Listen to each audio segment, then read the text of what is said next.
how to fix Roblox error code 319. Roblox will not be able to verify the integrity of the game files due to a network error. So if you get error code 319 in general, here's what you have to do.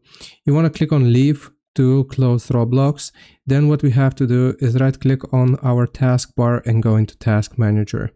Here for processes, you want to click on any process and type R so you find Roblox. And if you find any Roblox game here, then you want to right click and end the task. That is only for Roblox. Once we have done this, then we can proceed to the next step, which is going to be opening up our computer search, searching for view network connections, clicking on it.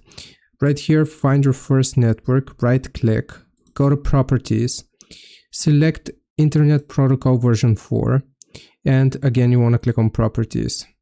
Now use the following DNS server addresses and type 8888. Then alternate DNS server is going to be 88, 4 and 4. Validate settings upon exit and click on OK.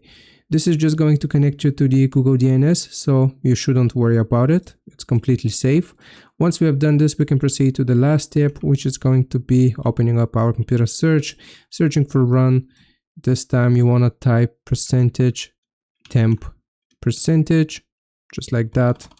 So temp and % again, and click on OK. Now right here you want to find or click on any folder, type R, and if you find Roblox, the Roblox folder, you just want to right click and delete it. This is just going to clear temporary files, and that is going to fix your issue with error 319. Hope this video helps. Leave a like and sub, and I'll see you next time.